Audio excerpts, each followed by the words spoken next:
ante todo, esto que estamos haciendo de acá es realmente un acto hasta contracultural. Gracias por estar acá con Enge Día, gracias por haber venido, gracias a ustedes, AmCham, por la invitación y por la confianza de siempre. Estuve preparando acá un mini ejercicio para un poco romper el hielo y un poco descontracturarnos en este día tan lluvioso.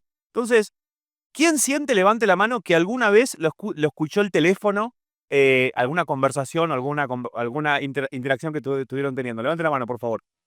Ok, muy bien. ¿Quién desbloquea el teléfono sin saber realmente para qué?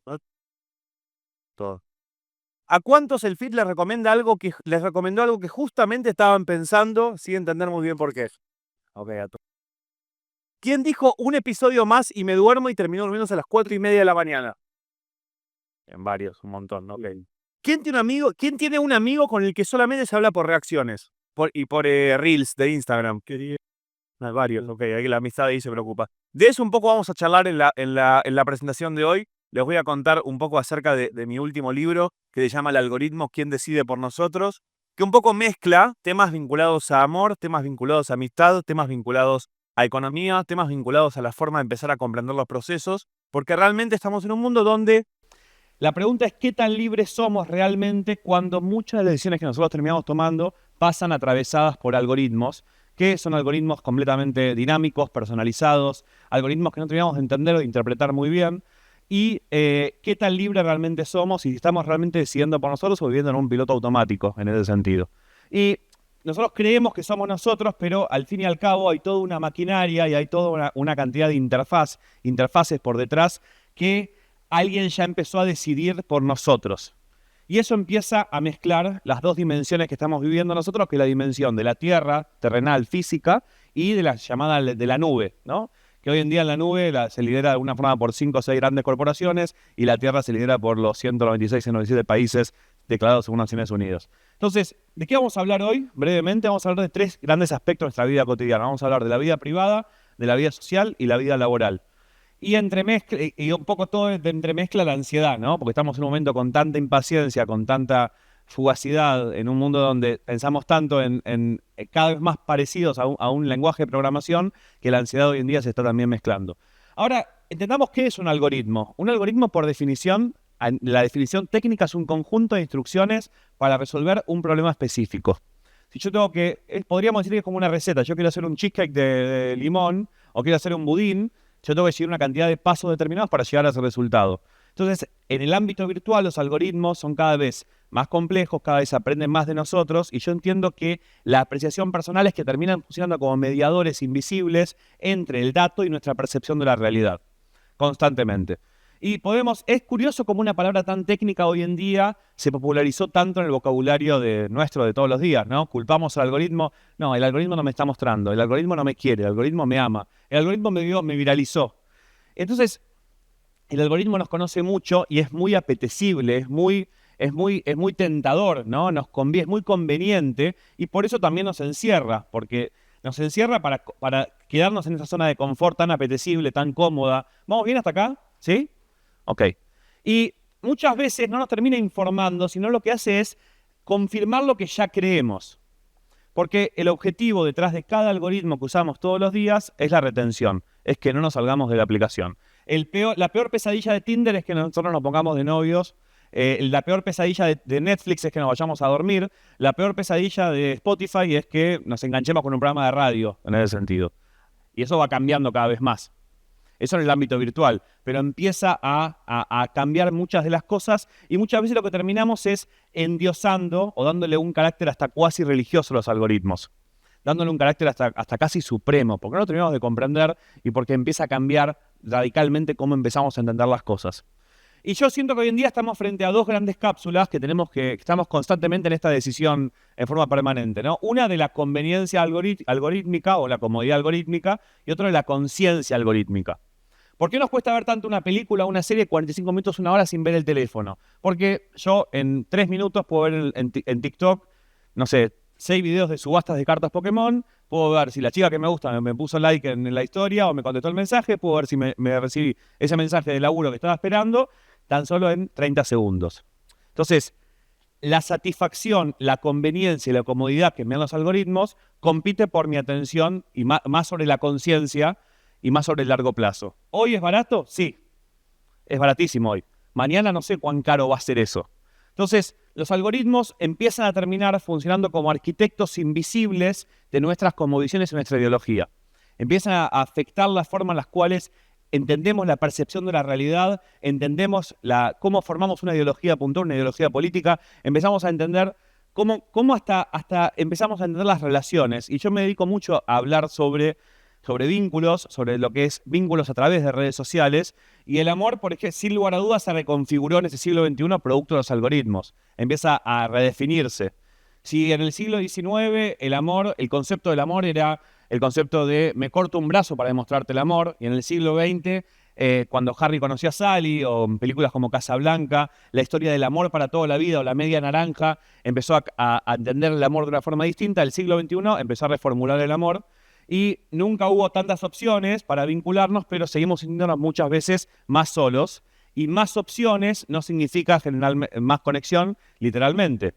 Estamos en una ilusión, o lo que llaman algunos un inventario humano ilimitado, y hasta que surge hasta glosarios del amor del siglo XXI o del desamor del siglo XXI, con palabras como ghosting, stalkeo, doxing, hunting, zombing, lo que fuese, love bombing, lo que fuese. Todo este gran diccionario del desamor del siglo XXI, que no son prácticas nuevas, pero que empiezan a popularizarse o afianzarse producto de la irrupción tan masiva de los algoritmos en nuestra vida cotidiana.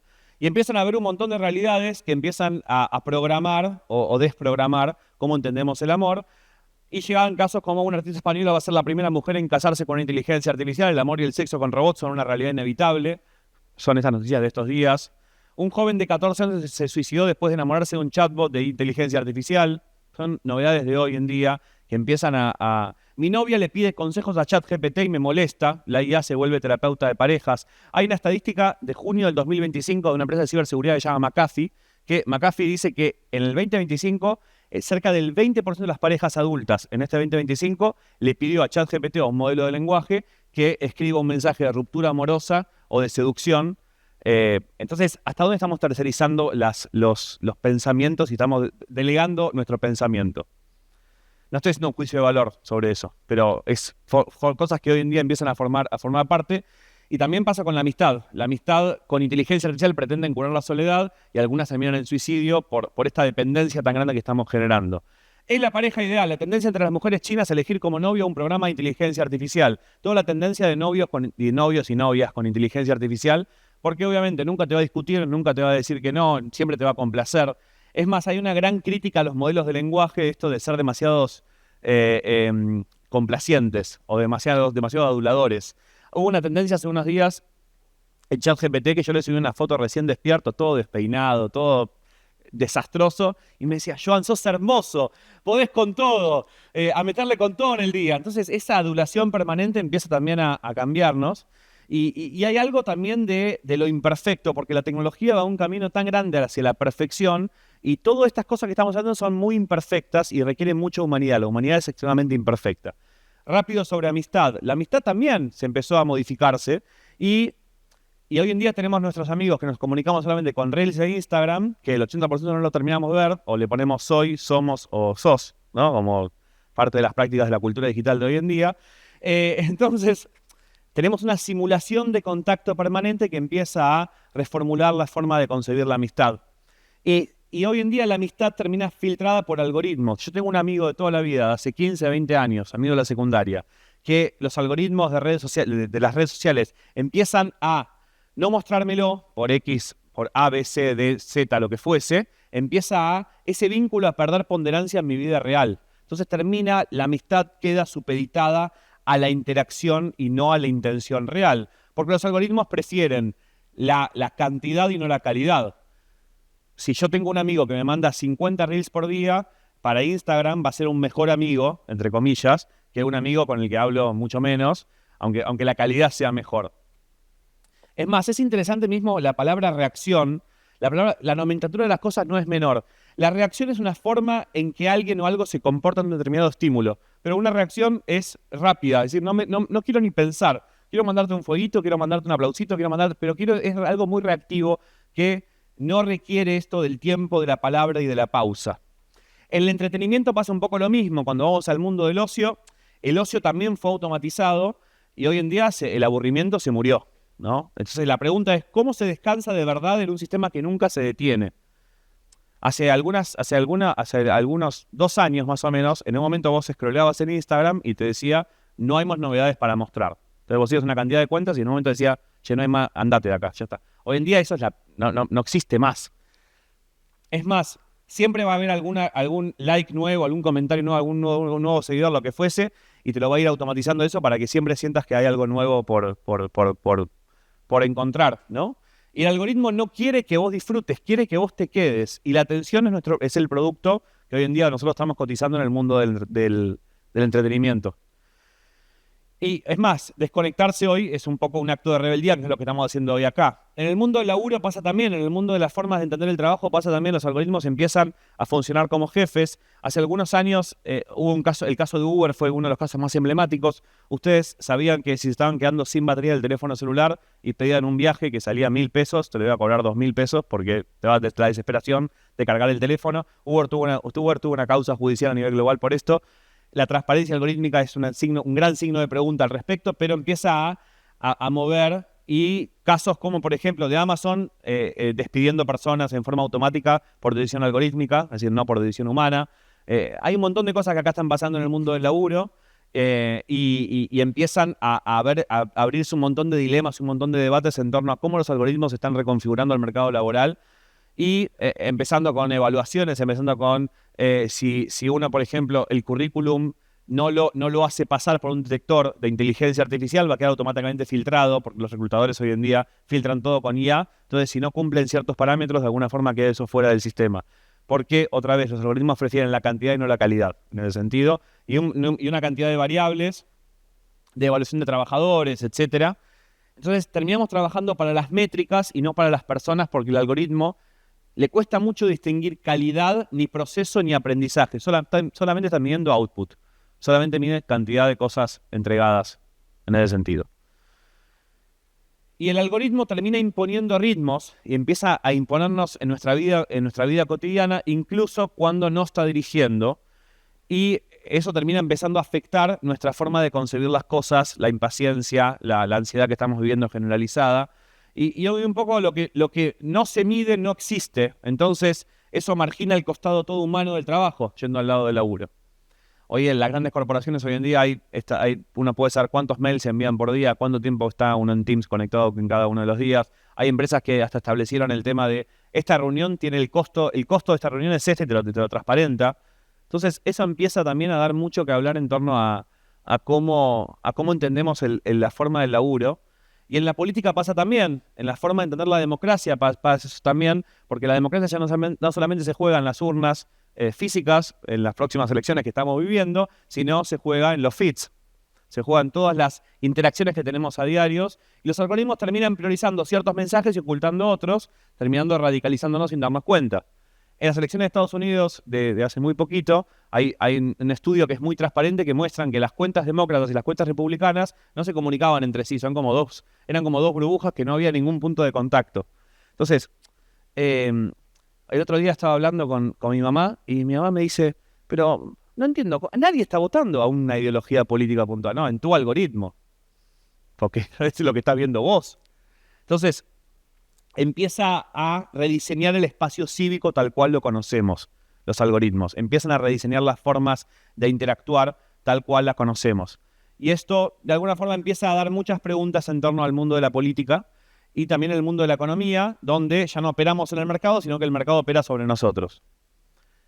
Con todos estos algoritmos. Como, por ejemplo, con lo que es Dynamic Pricing o lo que son precios dinámicos. Y me imagino que muchos de ustedes le habrán pasado esto de buscar un pasaje para Río de Janeiro y al día siguiente entrar y que esté 20% más caro. Ahora Google sacó una beta solamente en Estados Unidos que es con inteligencia artificial para búsqueda de pasajes. Está solamente eso en Estados Unidos ahora en beta. Y un poco, bueno, el fenómeno del flash crash, etcétera. Morgan Stanley lanza oficialmente asistente de inteligencia artificial para asesores financieros. Hay prompts que se dedican específicamente a eso, ¿no? Entonces, en el mundo de la economía empieza a pasar un montón. Y yo creo que el tablero que hoy en día estamos enfrentados es un poco este. Somos todos peones frente a algoritmos que terminan influyendo, decidiendo y llevándonos a tomar una decisión específica en nuestra vida cotidiana, y tenemos que empezar a ir en contra de este tablero, y eso nos genera mucha ansiedad. Y en esta charla de AmCham, la segunda edición de Young Conference de AmCham, estamos hablando de bienestar, y yo siento que vivimos en modo alerta y la ansiedad digital ya no es un síntoma, es una constante. Y eso empieza a redefinir un montón de cosas en torno al bienestar. En mi tercer libro, que saqué a principios del año pasado, es un trabajo de 2 años donde yo me dedico a desarrollar cuáles son las habilidades que hoy en día deberíamos incorporar para convivir en un mundo donde la tecnología avanza exponencialmente, y yo siento que el bienestar digital es clave y fundamental en ese sentido. Buscamos distracción y encontramos más ansiedad. Y el algoritmo te empieza a seducir a costa de nuestra paz mental. Y eso empieza a generar tecnoestrés, que empieza a generar un nivel de dopamina cada vez más grande, una respuesta instantánea, un miedo al visto sin respuesta. Hoy en día ya el visto un poco hasta murió, porque estamos viendo todo el tiempo en nuestro teléfono. Entonces eso empieza a generar un montón de reacciones en nuestra vida cotidiana. Y el algoritmo reconfiguró para esperar gratificación inmediata. Estamos en un mundo donde estamos de alguna forma nos incentiva en el corto plazo la gratificación inmediata, la búsqueda por lo fugaz, por lo rápido, por lo que no tiene proceso. Y yo siento que abrazar la pausa es rebelarse contra la urgencia. Y un poco acá lo que yo les quiero dar es, en este diagnóstico, es entender que esto es transversal a nuestra vida cotidiana, que esto nos produce mucha ansiedad, que eso está demostrando efectos concretos en la sociedad, está demostrando efectos concretos en el compromiso en torno a la economía, en torno al amor, en torno a la amistad, en torno a la política, en torno a cómo comprendemos al entretenimiento también. Y eso empieza a darnos muchas preguntas, y la gran pregunta es: ¿qué hacemos con todo esto? ¿Cómo nos rebelamos frente a esto? Y el problema no es que el algoritmo sepa todo de nosotros, sino que cada vez nosotros sepamos más de nosotros, menos de nosotros mismos. Algo que me está preocupando y que estoy pensando mucho últimamente es que la inteligencia artificial simula muchas veces ser más humanos que nosotros mismos. Nosotros estamos siendo más robóticos. Estamos en un mundo donde tenemos tanta ansiedad que ChatGPT me pregunta: ¿en qué te puedo ayudar hoy? ¿Hacemos un plan para que te sientas mejor? Y yo a un amigo le pregunto: ¿y cómo estás? Y más o menos, bueno, vamos a tomar algo y después hablamos de otro tema. Entonces, tenemos tanta ansiedad encima, tanta impaciencia encima, que lo que termina pasando es que la inteligencia artificial simula ser más humana que nosotros mismos en una humanidad que muchas veces se convierte en más robótica. Y creo que salir del laberinto no es irse, es caminarlo con los ojos abiertos. No es cuestión de hacer una apología a favor o demonizar a la tecnología, no es caer en eso, sino entender que es el mundo en el que estamos viviendo. No podemos tapar el sol con la mano, las tecnologías van a seguir avanzando cada vez más, y creo que tenemos que recuperar el deseo. El algoritmo nos conoce muy bien, pero no sabe quién podría ser si te animás a salir del molde, y creo que tenemos que evitar un poco esa incomodidad y muchas veces elegir más esa conciencia por sobre la conveniencia o por sobre lo cómodo. Entonces, la tecnología obviamente que también tiene luz. No es que es todo oscuro, ni quiero que se vayan de esa charla con una visión negativa de la tecnología para nada. Yo soy un fanático de la tecnología absoluto. Si alguna vez a ustedes me siguen o leen algún trabajo mío, soy lo más lejano de un tecnofóbico que hay. A mí me encanta la tecnología. La tecnología permite que seguramente mucha gente lo está viendo en formato virtual, o lo puede ver esta charla en formato grabado, o que un abuelo pueda hablar con sus nietos a pesar de la distancia. La tecnología permite un montón de cosas que son extremadamente positivas, pero tenemos que ver las cosas de una perspectiva mucho más integral y holística. Entonces, no hace falta vivir offline, no hace falta vivir un poco más despiertos, y yo lo que quiero con darles como mensaje en esta charla sobre bienestar digital es: despertémonos de esta conveniencia algorítmica que tanto nos está trayendo tantas cosas buenas, tantas cosas que deberíamos empezar a revisar. Gracias. Gracias.